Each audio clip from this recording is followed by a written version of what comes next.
തനിഷേ, നമ്മൾ രണ്ടുപേരും തിരുവനന്തപുരത്താണ് താമസിക്കുന്നത്. അതെ, നമ്മൾ രണ്ടുപേരും സമാനമായിട്ടുള്ള ഒരു പ്രശ്നം ഇപ്പൊ അഭിമുഖീകരിക്കുകയാണ്. നമ്മൾ രണ്ടുപേരും മാത്രമല്ല, 5 ലക്ഷം തിരുവനന്തപുരം നിവാസികൾ വലഞ്ഞുകൊണ്ടിരിക്കുക.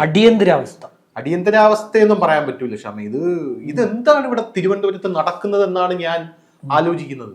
നഗരത്തിൽ വെള്ളമില്ല. കഴിഞ്ഞ 4 ദിവസമായിട്ട് നഗരത്തിൽ വെള്ളമില്ല. ജനങ്ങൾ തെരുവിലാണ്. 5 ദിവസം ഇന്നും കൂടെ ചേരുമ്പോ 5 ദിവസം ജനങ്ങൾ തെരുവിലാണ്. ഉയർന്ന സ്ഥലത്ത് വെള്ളം കിട്ടത്തില്ലെന്ന്. ഉയർന്ന സ്ഥലത്തും കിട്ടുന്നില്ല, താഴ്ന്ന സ്ഥലത്ത് വെള്ളം ഇന്ന് രാവിലെ മുതൽ വരുന്നുണ്ട്, പക്ഷെ ഫോഴ്സ് ഇല്ല. കഴിഞ്ഞ ദിവസം മേയർ പറയുന്നുണ്ട് പമ്പിങ് ഇന്നലെ രാത്രി മുതൽ തുടങ്ങുമെന്ന് പറയുന്നു. മെനിങ്ങാന്ന് ശിവൻകുട്ടി പറഞ്ഞു ഇന്നലെ രാവിലെ മുതൽ പമ്പിങ് തുടങ്ങുമെന്ന് പറയുന്നു. ഇന്ന് രാവിലെ എഴുന്നേറ്റ് ബാത്റൂമിൽ കയറി പൈപ്പ് തുറന്നിട്ട് പോലും പൈപ്പിനകത്ത് വെള്ളമില്ലാത്ത നൂല് പോലെ വെള്ളം വരുന്നത്. നൂല് പോലെ പോലും എന്റെ വീട്ടിൽ വരുന്നില്ല. നൂല് പോലെ വരുന്നുണ്ട്. വിളിക്കുമ്പോഴത്തേക്ക് രാവിലെ എഴുന്നേറ്റ ശേഷം വീട്ടിൽ ചായ ഇടാൻ വെള്ളമില്ല, ഭക്ഷണം പാകം ചെയ്യാൻ വെള്ളമില്ല, പാകം ചെയ്ത ഭക്ഷണത്തിന്റെ പാത്രങ്ങൾ കഴുകാൻ വെള്ളമില്ല, നഗരസഭ ടാങ്കറിൽ കുടിവെള്ളം കൊണ്ടുവരുന്നില്ല. കൊണ്ടുവന്നാൽ തന്നെയും നഗരസഭ ടാങ്കറിൽ കുടിവെള്ളം കൊണ്ടുവരുന്നില്ലായിരുന്നു. ഇന്നലെ ഞാനൊരു വാർത്ത ഇന്നലെ ചെയ്തു. വൈകുന്നേരമായപ്പം എൻ്റെ വീട്ടിന്റെ പ്രദേശത്ത് ടാങ്കറിൽ വെള്ളമെത്തി.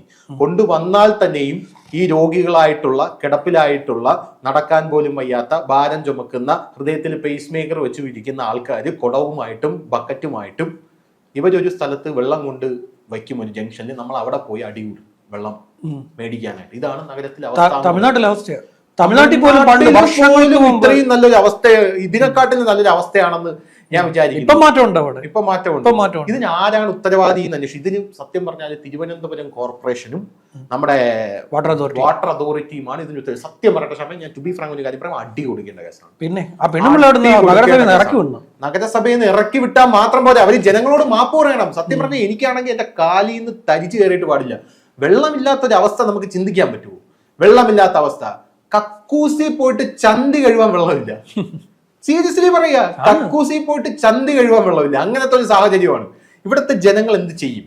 തിരുവനന്തപുരം നഗരസഭയിലെ ജനങ്ങൾ എന്ത് ചെയ്യും? ഇത് വാട്ടർ അതോറിറ്റിയുടെ വൻ വീഴ്ചയാണ്. ഇപ്പോഴും ജനങ്ങൾ വിശ്വസിച്ചിരിക്കുന്നത്. എനിക്ക് ജനങ്ങളുടെ കാര്യം ആലോചിക്കുമ്പം സഹതാപവും തോന്നുന്നുണ്ട്, അത്ഭുതവും തോന്നുന്നുണ്ട്. കാരണം ഇവിടെ നമ്മുടെ സർക്കാരിനെ ഇത്രയും അധികം സഹായിക്കുന്ന ഒരു ജനത, 4 ദിവസം വെള്ളമില്ലാഞ്ഞിട്ടും ജനങ്ങൾക്ക് അവർ സഹിക്കുന്നുണ്ട്. അതാണ്. വേറെ വല്ല സ്ഥലത്തും ആയിരുന്നെങ്കിൽ ശ്യാമൊന്ന് ആലോചിച്ച് നോക്കിയാൽ കലാപം ഉണ്ടായിരുന്നു. 4 ദിവസം കുടിവെള്ളം ഇല്ലാഞ്ഞിട്ട് ജനങ്ങൾ സഹിക്കുകയാണ്. മാധ്യമങ്ങൾ വരുമ്പോൾ ജനങ്ങൾ ചോദിക്കുകയാണ് നാളെയെങ്കിലും വെള്ളം വരുമോ, അങ്ങോട്ട് ചോദിക്കുകയാണ്. അങ്ങനത്തെ ഒരു സാഹചര്യമാണ് ഇവിടുത്തെ പ്രശ്നം എന്ന് പറഞ്ഞു കഴിഞ്ഞാൽ. ഇവർ പറയുന്നത് തിരുവനന്തപുരം നാഗർകോവിൽ റെയിൽവേ പാത ഇരട്ടിപ്പിക്കാനായിട്ട് എന്ത് ചെയ്യും, ഒരു ദിവസത്തേക്ക് ഞങ്ങൾ വെള്ളം നിർത്തിവെക്കും എന്ന് പറയുന്നു. ശരി, ഇപ്പോ 5ാമത്തെ ദിവസമാണ്. ഇതുവരെയും ആ പണി പൂർത്തിയായില്ലേ എന്നുള്ളൊരു ചോദ്യമുണ്ട്. ഇതിന്റെ വേറൊരു കാര്യം എന്ന് പറഞ്ഞു കഴിഞ്ഞാൽ, ഈ PTP നഗറിലെ ജലസംഭരണി ഉണ്ടല്ലോ, അതിൽ നിന്നും കരമന ഭാഗത്തേക്കുള്ള പ്രധാന പൈപ്പിൽ ഒരു വാൽവ് ഉണ്ട്. ആ വാൽവ് അടച്ചു കഴിഞ്ഞാൽ ഈ കരമന നേമം ഭാഗത്ത് മാത്രമായിട്ട് ഈ പ്രശ്നം ഒതുക്കി നിർത്താമായിരുന്നു. പക്ഷെ ഇവര് ചെയ്തത് എന്താണ്? 33 വാർഡുകൾ പ്ലസ് 11 വാർഡ്, 33 പ്ലസ് 11 44 വാർഡുകളിലെ 5 ലക്ഷം ജനങ്ങളുടെ കുടിവെള്ളം തിരുവനന്തപുരം മേയറും വാട്ടർ അതോറിറ്റി ചേർന്ന് മുട്ടിച്ചു. എന്നിട്ട് ഇവര് പരസ്പരം അങ്ങോട്ട് പഴിചാരിയാണ്. അതാണ് എനിക്ക് മനസ്സിലാവാത്ത കാര്യം എന്ന് പറയുന്നത്. ഇന്നലെ VK പ്രശാന്ത് MLA പറയുന്നത് മാപ്പ് പറയണം. ആരോട് മാപ്പ് പറയണം? ആരോട് മാപ്പ് പറയണം? എനിക്ക് മനസ്സിലാവുന്നില്ല. അല്ല, നിങ്ങൾ എന്താണ് ഈ കാണിക്കുന്നത്? ആരോടാണ് ഇവിടുത്തെ ഒരു പ്രശ്നം? എന്തുകൊണ്ട് ഇത് ചോദ്യം ചെയ്യപ്പെടുന്നില്ല എന്നൊരു പ്രശ്നം എന്താണെന്നറിയാമോ? ഈ തിരുവനന്തപുരത്ത് താമസിക്കുന്നതിൽ ഭൂരിഭാഗം പേര്, ഞാൻ ശ്രദ്ധിച്ചൊരു കാര്യം, ഇവരെല്ലാവരും ഇവിടെ വരുത്തരാണ്. ഇവിടെ വന്ന് താമസിക്കുന്നവരാണ്. ഇവിടെ ജോലിയും നമ്മളെപ്പോലെ ജോലി, ഇപ്പം ധനുഷ് തിരുവനന്തപുരംകാരനാണ്, ഞാൻ ഇവിടുത്തെ വരുത്തനാണ്, പുറത്തുനിന്ന് ജോലിക്ക് വേണ്ടി വന്ന ഒരാളാണ്. അതുപോലെ എന്നെ പോലെ ഉള്ള ആളുകളാണ് ഇവിടെ. ഈ 5 ലക്ഷത്തിൽ ഭൂരിഭാഗവും അങ്ങനെയുള്ള ആളുകളാണ്. അങ്ങനെയുള്ള ആളുകൾക്ക് ഇറങ്ങി അവർക്കൊരു എന്താ പറയുക, കൂട്ടായ്മയില്ല. ഒരു കൂട്ടായ്മയായി പ്രവർത്തിക്കാൻ അവരെ കൊണ്ട് പറ്റില്ല. പക്ഷെ തദ്ദേശീയരായ ജനങ്ങളായിരുന്നു ഭൂരിഭാഗമെങ്കിൽ ഇന്നിവിടെ ഒരു മിനിസ്റ്ററുടെ വണ്ടി റോഡിൽ കൂടെ ഓടത്തില്ലായിരുന്നു. ഞാൻ MLA ഹോസ്റ്റലിൽ വിളിച്ചു. MLA ഹോസ്റ്റലിൽ വെള്ളമുണ്ട്. മന്ത്രിമന്ത്രങ്ങൾ സെക്രട്ടേറിയറ്റ് വെള്ളമില്ല. പക്ഷേ മുഖ്യമന്ത്രി സെക്രട്ടേറിയറ്റിൽ എത്തിയിട്ട് 2 ദിവസമായെന്നാ കേൾക്കുന്നത്. വേറൊരു കാര്യം, ജലപീരങ്കിയിലും വെള്ളമില്ല. റോഷി അഗസ്റ്റിന്റെ വീട്ടിലോട്ട് മാർച്ച് ചെയ്യാനായിട്ട് പോയിട്ട് ജലപീരങ്കിയിൽ വെള്ളമില്ല. ജലപീരങ്കിയിൽ വെള്ളം അടിച്ചു കഴിഞ്ഞു. ആ വെള്ളം കുടത്തിലെടുക്കുന്ന കാഴ്ചയാണ് കാണാറ് ജനങ്ങൾ. ഒന്ന് ആലോചിച്ചു നോക്ക്. അല്ല, ചിരിക്കാൻ പറഞ്ഞു, കഷ്ടമാണ്. ആ വെള്ളം ഈ മേയർ ഇവിടെ എന്താണ് ചെയ്യുന്നത് എന്നുള്ളൊരു ചോദ്യം ഉണ്ടല്ലോ. ഞാൻ പറയട്ടെ, ഇത് നമ്മുടെ ബാക്കിയുള്ള സ്ഥലത്തുള്ള ജനങ്ങൾ ഇത് ട്രോളായിട്ട്, ഞാൻ ഒരുപാട് ട്രോൾ കണ്ടു. നാളെ മുതൽ മേയർ ടോയ്ലറ്റ് പേപ്പർ, ചന്തി തുടയ്ക്കാൻ ടോയ്ലറ്റ് പേപ്പർ അറേഞ്ച് ചെയ്ത് കൊടുക്കണം എന്നൊക്കെയുള്ള ട്രോൾ ഉണ്ട്. പക്ഷെ അവർക്കത് ട്രോളായിട്ട് ഇടാം. പക്ഷെ ഈ ട്രോമ ഞാൻ അടക്കം അനുഭവിക്കുന്നുണ്ട്. രാവിലെ എഴുന്നേറ്റ് കഴിഞ്ഞാലുണ്ടല്ലോ, നമുക്ക് എന്താണ് ആദ്യം വേണ്ടത്? ഒരു ചായ വേണം, വേണ്ടേ? ഒരു ചായ വേണം. അത് കഴിഞ്ഞാൽ നമുക്ക് കുറച്ച് വെള്ളം കുടിക്കണം ആദ്യം. രാവിലെ എഴുന്നേറ്റ് ഇതിന് രണ്ടിനും വെള്ളമില്ല. പല്ല് തേക്കണം, പ്രാഥമിക കൃത്യങ്ങൾ നിർവഹിക്കണം. ഇതൊന്നും ഇല്ലാത്തൊരവസ്ഥയാണ് ഇവിടെ നമ്മൾ കടന്നു പോകുന്നത്. ഹോട്ടലുകൾ പലതും പൂട്ടിയിട്ടിരിക്കുകയാണ്. തിരുവനന്തപുരം നഗരം അടച്ചുപൂട്ടി, പല ഹോട്ടലുകളും അടച്ചുപൂട്ടി. പല ആൾക്കാരും നഗരം വിട്ടു പോവുകയാണ്. നഗരം വിട്ടു പോകുന്ന ബന്ധുക്കളുടെ വീട്ടിലേക്ക് പോവുകയാണ്. അവിടെ പോലും വെള്ളം തീരുന്ന ഒരു സിറ്റുവേഷൻ ഉണ്ട്. പല ആൾക്കാരും അപ്പുറത്തുനിന്നും ഇപ്പുറത്തുനിന്നും ടാങ്കിൽ നിന്നും വെള്ളം എടുക്കാൻ പറ്റുമോ എന്ന് സ്വാർത്ഥരാകുകയാണ് ആൾക്കാർ. അതെ, ഞാൻ താമസിക്കുന്നതിന് അപ്പുറത്തെ ഒരു വീടുണ്ട്, അവിടെ ബോർവെൽ ഉണ്ട്. അവിടെ ഒരു പഞ്ചായത്തിനുള്ള ആളാ നിൽക്കുന്നത്. ആ ഏരിയയിലുള്ള മൊത്തം പേരും അവിടെ ഉണ്ട്. കുടവായിട്ട് ചെന്ന് നിൽക്കുക. അല്ലെ, ബ്രഹ്മപുരത്ത് മാലിന്യ പ്ലാന്റ് കത്തിയ ഒരു സിറ്റുവേഷൻ അറിയാലോ ഷാമിന്. അടിയന്തരാവസ്ഥയായിരുന്നില്ലേ? ഇത് അതിലും വലിയ അടിയന്തരാവസ്ഥയാണ് തിരുവനന്തപുരത്ത് നടക്കുന്നത്. ജനങ്ങളെ സഹിച്ചുകൊണ്ടിരിക്കുകയാണ്. എനിക്ക് ഇപ്പോഴും മനസ്സിലാവാത്ത കാര്യം ജനങ്ങൾ എന്തിനാണ് ഇത് സഹിക്കുന്നത് എന്നുള്ളതാണ്. അതേ ഇനി നമ്മുടെ തിരുവനന്തപുരം നഗരസഭയുടെ മേയറുടെ പുതിയ ക്യാപ്സ്യൂള്, മേയറുടെ അല്ല, ഈ CPM-ന്റെ പുതിയ ക്യാപ്സ്യൂള് മനസ്സിലായല്ലോ. CPM-ന്റെ പുതിയ ക്യാപ്സ്യൂൾ എന്ന് പറഞ്ഞാൽ ഇത് BJPക്ക് അടുത്ത കോർപ്പറേഷൻ ഭരണം പിടിക്കാൻ വേണ്ടിയിട്ടുള്ള പുതിയ അടവാണെന്നാണ്. BJPക്ക് കോർപ്പറേഷന്റെ ഭരണം പിടിക്കാൻ നമ്മളെ തിരുവനന്തപുരത്തെ CPM-ന്റെ ജല അതോറിറ്റിയും മേയർ ആര്യ രാജേന്ദ്രനും കൂട്ടു നിൽക്കുന്നു എന്നാണ് അവർ പറഞ്ഞു വയ്ക്കുന്നത്. അങ്ങനെയും പറഞ്ഞല്ലേ, അങ്ങനെയാണ് ഇവരുടെ പുതിയ ക്യാപ്സ്യൂള് സോഷ്യൽ മീഡിയയിലേക്ക് വരുന്നത്. രണ്ടാമത്തെ കാര്യം എന്ന് പറഞ്ഞു കഴിഞ്ഞാൽ, മേയർ ആര്യ രാജേന്ദ്രൻ ആയതുകൊണ്ട് മാത്രം DYFA കുപ്പിവെള്ളമായിട്ട് ഇറങ്ങുന്നില്ല. ആര്യ രാജേന്ദ്രൻ ഒരു പണി കിട്ടുന്നെങ്കിൽ കിട്ടിക്കോട്ടെ എന്ന് വിചാരിച്ച് DYFA മേയർ ആര്യ രാജേന്ദ്രനെ തഴഞ്ഞിട്ടിരിക്കുകയാണ്. ഞാൻ അത് പറഞ്ഞപ്പോഴാണ് ഞാൻ ഒരു കാര്യം പറഞ്ഞില്ല. ഞാൻ കുറച്ച് ദിവസം മുമ്പ് DYFAയുടെ ഒരു നേതാവിനോട് സംസാരിച്ചു. ഈ അടുത്ത് കുറച്ച് ദിവസമായതേ ഉള്ളൂ, 2-3 ദിവസം മുമ്പ്. അത് പക്ഷെ നമുക്ക് അന്വേഷിക്കണം. ഈ ആര്യ രാജേന്ദ്രന്റെ പിതാവിന്റെ പേരിൽ തിരുനെൽവേലിയിൽ വ്യാപകമായി വസ്തു മേടിച്ചു കൂട്ടിയിട്ടുണ്ട് എന്നോട് പറഞ്ഞാണ്. അവരതിന്റെ തെളിവ് അറേഞ്ച് ചെയ്ത് തരാമെന്ന് പറഞ്ഞു. അത് നമുക്ക് അന്വേഷിക്കണം, ആ സംഭവം അന്വേഷിക്കണം. വളരെ ഗുരുതരമായിട്ടുള്ള കാര്യം എന്നോട് പറഞ്ഞു. തിരുനെൽവേലിയിൽ വ്യാപകമായി വസ്തു തമിഴ്നാട്ടിൽ വാങ്ങിക്കൂട്ടിയിട്ടുണ്ടെന്നാണ് പറയുന്നത്. ഇത് എവിടുന്ന് പൈസ കിട്ടുന്നു?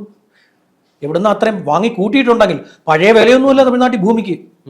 പണ്ടൊക്കെ ആയിരുന്നു നമ്മൾ വിചാരിക്കും 4000 രൂപ 5000 രൂപ സെന്റ് കിട്ടുന്നു. ഇപ്പൊ അങ്ങനൊന്നുമില്ല. തമിഴ്നാട്ടിൽ ഭയങ്കര വിലയാണ്. കാര്യം കാറ്റാടിപ്പാടം ഇഷ്ടം പോലെ അവിടെ വരുന്നത് കൊണ്ട്, ഇലക്ട്രിസിറ്റിക്ക് വേണ്ടിയിട്ടേ, കറണ്ട് ഉത്പാദിപ്പിക്കാൻ വേണ്ടി കാറ്റാടിപ്പാടം വെക്കുന്നത് കൊണ്ട്, കാറ്റാടിപ്പാടം വെക്കാൻ വേണ്ടി തന്നെ വലിയ വാടകയാണ് ഭൂമിയുള്ളവർക്ക് അവർ കൊടുക്കുന്നത്, അങ്ങനെയുള്ളവർ കൊടുക്കുന്നത്. അപ്പോൾ ഇത് വ്യാപകമായി വാങ്ങി കൂട്ടുന്നുണ്ടെന്ന് പറയുന്നത്. രണ്ടാമത്തെ ഒരു കാര്യം, ഇതിനകത്ത് നമുക്ക് ഇതിലോട്ട് തിരിച്ചു വരുമ്പോൾ പറയേണ്ടതുണ്ടല്ലോ, ഈ ലൈൻ ഇരട്ടിപ്പിക്കുന്നതിന്റെ ഭാഗമായിട്ടുണ്ടല്ലോ, ഇപ്പൊ റെയിൽവേയുടെ ലൈൻ ഇരട്ടിപ്പിക്കൽ നടക്കുകയാണ്.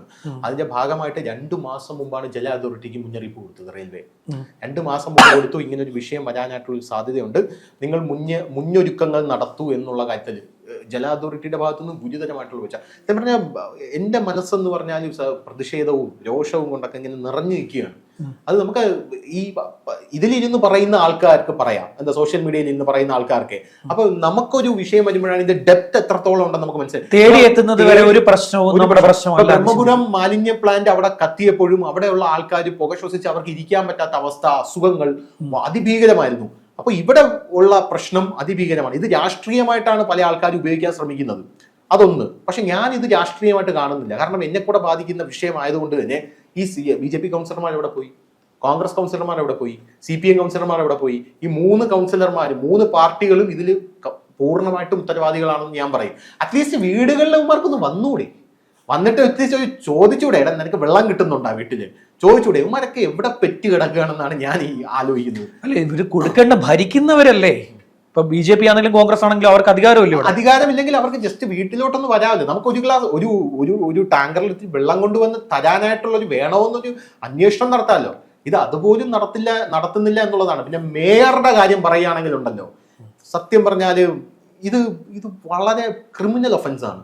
ഒരു മനുഷ്യന്റെ തൊണ്ട നനയ്ക്കാൻ അടിസ്ഥാന സൗകര്യം കൊടുക്കുന്നില്ല എന്ന് പറഞ്ഞാൽ ക്രിമിനൽ ഒഫൻസ് ആണ് ഇവിടെ മേയർ ആര്യ രാജേന്ദ്രൻ നടത്തിയിരിക്കുന്നത് എന്നുള്ള കാര്യത്തിൽ യാതൊരുവിധ തർക്കവുമില്ല. ക്ഷമ ഈ ജനങ്ങൾ ഈ മേയർ റോഡിൽ കൂടെ ഇറങ്ങുമ്പോൾ കാർക്കിച്ച് തുപ്പുന്നുണ്ടായിരിക്കും. പിന്നെ തീർച്ചയായും ഇവിടെ ആയതുകൊണ്ട്, അല്ലെങ്കിൽ അവരുടെ വണ്ടി പുറത്തിറങ്ങാൻ സമ്മതിക്കുക. വേറെ ഏതെങ്കിലും നാട്ടിലാണെങ്കിൽ, വേറെ ഏതെങ്കിലും ഒരു സ്ഥലത്താണ്, ഈ തലസ്ഥാനമല്ലാതെ വേറെ ഏതെങ്കിലും ഒരു സ്ഥലത്താണെങ്കിൽ തദ്ദേശീയരായ ജനങ്ങളോടാണ് ഇത് കാണിക്കുന്നതെങ്കിൽ ഇവർക്ക് പുറത്തിറങ്ങാൻ പറ്റില്ല. ഇവരുടെ വണ്ടി പുറത്തിറങ്ങാൻ സമ്മതിക്കുമോ? നാട്ടുകാർ സമ്മതിക്കുമോ? പൂട്ടിയിടും കയറ്റ്. ഇവർ വന്നതിന് ശേഷം എന്തോരം പ്രശ്നങ്ങളാണ്. തിരുവനന്തപുരം നഗരസഭ ഉണ്ടല്ലോ, ടു ബി ഫ്രാങ്ക് ഞാൻ പറയാണ്, ഇത് മേയർ ഇത് കാണുമെങ്കിൽ ഞാൻ പറയണം, സഹിക്കുകയാണ് നിങ്ങൾ. അല്ലാതെ വേറെ ഒന്നുമല്ല, സഹിക്കുകയാണ് ഈ മേയർ എന്ന് പറഞ്ഞാൽ. മേയറെ മാത്രമല്ല, CPM-ന്റെ കോർപ്പറേഷൻ ഭരണവും തിരുവനന്തപുരം നഗരസഭക്കാർ സഹിച്ചുകൊണ്ടിരിക്കുകയാണ്. റോഡുകൾ ശരിയല്ല. ഈ റോഡുകൾ ഒരു സമയത്തിന് മുമ്പ് കുഴിച്ചിട്ടില്ലെന്ന ഷാമിന് ഓർമ്മയുണ്ടോ?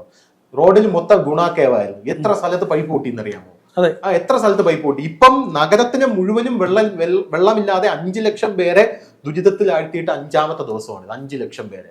ഇത് ഇവിടെ പോയി അവസാനിക്കുമ്പോൾ എനിക്ക് പറയണേ, തിരുവനന്തപുരം നഗര നിവാസികൾക്ക് നാണമുണ്ടെങ്കിൽ, നാണവും മാനവും എന്ന് പറയുന്ന സാധനമുണ്ടെങ്കിൽ നിങ്ങളിത് ചോദ്യം ചെയ്യണം. അടുത്ത തവണ യുവമാര് വോട്ട് ചോദിക്കാൻ നമ്മുടെ വീട്ടിലോട്ട് വരരുത്. വരരുത്, സീരിയസ് ആയിട്ട്. കയറ്റില്ല എന്നുള്ളൊരു നിലപാടെടുക്കണം. അല്ലാതെ നമുക്ക് എന്താണ് നമ്മുടെ പ്രതിഷേധം അറിയിക്കാനുള്ള ഒരു വഴി എന്ന് പറയുന്നത്? നമ്മളല്ലേ ജനാധിപത്യത്തിൽ രാജാക്കന്മാരെന്ന് പറയുന്നത്. നമ്മൾ എന്താണ് പ്രതിഷേധം? നമ്മൾ എങ്ങനെ പ്രതിഷേധിക്കും? ഇതിൽ നമ്മൾ തെരുവിലിറങ്ങിയ അവന്മാര് പറയും കലാപം ഉണ്ടാക്കുന്നെന്ന് പറയും. നമ്മുടെ പ്രതിഷേധം നമുക്ക് വോട്ടിലൂടെ മാത്രമല്ലേ അറിയിക്കാൻ സാധിക്കുകയുള്ളൂ. നമ്മുടെ വീട്ടിന്റെ ഫ്രണ്ടിൽ ഒരു ബോർഡ് തൂക്കുക, യവന്മാരൊന്നും വരണ്ട എന്നുള്ള രീതിയിൽ. കാരണം അത്രയ്ക്ക് വലിയ ദുരിതമാണ് നമ്മൾ അനുഭവിച്ചുകൊണ്ടിരിക്കുന്നത്. ഇത് സത്യം പറഞ്ഞാൽ ഇത് അന്താരാഷ്ട്ര ശ്രദ്ധ ആകർഷിക്കേണ്ട ഒരു വിഷയമാണ്. ഒരു നഗരത്തിൽ, അതും വിഴിഞ്ഞം തുറമുഖം അടക്കമുള്ള നാളെ ഒരു വലിയ മെട്രോപൊളിറ്റൻ സിറ്റി ആയിട്ട് വരാൻ പോകുന്ന ഒരു നഗരത്തിൽ 5 ദിവസം വെള്ളമില്ല. ബാംഗ്ലൂർ നഗരത്തിൽ വെള്ളം കിട്ടാതിരുന്നപ്പോൾ അത് കേരളത്തിൽ വലിയ വാർത്തയായിരുന്നല്ലോ. തിരുവനന്തപുരം നഗരത്തിൽ വെള്ളം കിട്ടാതിരുന്നപ്പോൾ അതെന്തുകൊണ്ട് വലിയ വാർത്തയാകുന്നില്ല? 3 ദിവസം വാർത്തയായിരുന്നു.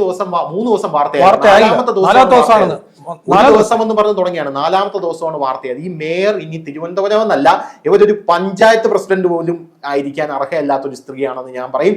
കാരണം ഇവർക്ക് ഒന്നാമത്തെ കാര്യം അനുഭവ പാഠവുമില്ല, രണ്ടാമത്തെ കാര്യം ഇവർ ആ സ്ഥാനത്തിന് ഒരു ബഹുമാനവും കൊടുക്കുന്നില്ല, മൂന്നാമത്തെ സ്ഥാനം ഇവർക്ക് ജനങ്ങളെ സേവിക്കാൻ അറിയില്ല. ഇവർ പഞ്ചായത്ത് പ്രസിഡന്റ് എന്നല്ല, ഞാൻ പറയട്ടെ, ഒരു വീട്ടമ്മയായിട്ട് ഇരിക്കാൻ പോലും ഇവർ അർഹയല്ല. കാരണം ഒരു വീട്ടമ്മയുടെ ദുരിതം അറിയാമെങ്കിൽ ഈ മേയർ ഇങ്ങനെ കാണിക്കില്ല. ഇവർക്കൊരു കൈക്കുഞ്ഞുള്ളതല്ലേ. അപ്പൊ എത്ര വീട്ടിലെ ആൾക്കാർക്കാണ്, എത്ര രോഗികൾക്കാണ്, എത്ര കുട്ടികൾക്കാണ്, എത്ര അച്ഛന്മാർക്കാണ്, എത്ര അമ്മമാർക്കാണ് വെള്ളമില്ലാതിരിക്കുമ്പോൾ ഈ സിറ്റുവേഷൻ ഉണ്ടാകും. ഇവരുടെ വീട്ടിൽ വെള്ളം കാണുമല്ലോ. നഗരസഭ ആദ്യം വെള്ളം ഒഴിച്ചു കൊടുക്കുന്നത് ഇവരുടെ വീട്ടിലായിരിക്കുമല്ലോ. മുഖ്യമന്ത്രിയുടെ ക്ലിപ്പ് ഇന്ന് എന്നെ കൂട്ടുകാരൻ വിളിച്ചിട്ട് എന്നെ പറയുകയാണ്, നിങ്ങളുടെ അവിടെ വെള്ളമില്ലല്ലേ എന്ന്. ഞാൻ പറഞ്ഞ വെള്ളമില്ല, ഞങ്ങളുടെ സ്കൂളിൽ നിന്ന് അവധിയാ. അവൻ ഇവിടെ ഒരു അക്കാഡമിയിലാണ് പഠിക്കുന്നത്, സ്കൂളിന്റെ അക്കാഡമി, IAS ട്രെയിനിങ്ങിന്. അവധിയാ. ഞങ്ങൾക്ക് പിന്നെ ഒരു ഗുണമുണ്ട്. ഞാൻ പറഞ്ഞ എന്താണ് നിങ്ങൾ? ഞങ്ങളിവിടെ ക്ലിഫ് ഹൗസിന്റെ അടുത്താണല്ലോ, അതുകൊണ്ട് ഈ പൈപ്പ് ലൈൻ ഒരിക്കലും പൂട്ടത്തില്ല. അത് കണ്ടപ്പോൾ എനിക്ക് സത്യം ദേഷ്യപ്പെട്ടു. ക്ലിഫ് ഹൗസിന്റെ അടുത്തുള്ള ആയതുകൊണ്ട് ഞങ്ങളുടെ ഏരിയയിൽ വെള്ളം കിട്ടും, പൈപ്പ് ലൈൻ പൂട്ടത്തില്ല എന്ന്. അപ്പൊ ഇവരൊക്കെ രാജാക്കന്മാരാണ്, നമ്മളൊക്കെ പട്ടികളാണ്. സീരിയസ്ലി പട്ടികളാണ്. നമുക്കൊന്നും എന്തോ എച്ചിൽ കഷ്ണം ഇട്ട് തന്നു കഴിഞ്ഞാൽ നമ്മളൊക്കെ അതിന് തിന്നുകൊണ്ട് പോകുമെന്നാണെങ്കിൽ എന്റെ പൊന്നുമേറെ അങ്ങനെ വിചാരിക്കേണ്ട. പ്രതികരിക്കും. പുറത്തിറങ്ങി നടക്കാൻ സമ്മതിക്കരുത്. പുറത്തിറങ്ങി നടക്കുന്ന കാര്യം ഇനി ഇങ്ങനെയാണെങ്കിൽ കഷ്ടത്തിലാവും. നിങ്ങൾ ഈ ജനങ്ങളെ ദ്രോഹിച്ചതുപോലെ സത്യം പറഞ്ഞാൽ എന്താ പറയാ, വേറെ ആരും ജനങ്ങളെ, തിരുവനന്തപുരം നിവാസികളെ ദ്രോഹിച്ചിട്ടില്ല എന്ന് പറഞ്ഞുകൊണ്ട് നമുക്ക് നിർത്താം. സത്യം പറഞ്ഞ സഹിക്കല്ല വേറെ വഴി. ശരി. കൂടുതൽ വാർത്തകളും വിശേഷങ്ങളും നിങ്ങളിലേക്ക് എത്താൻ ABC മലയാളം സബ്സ്ക്രൈബ് ചെയ്യുക, ബെൽ ബട്ടണും അമർത്തുക.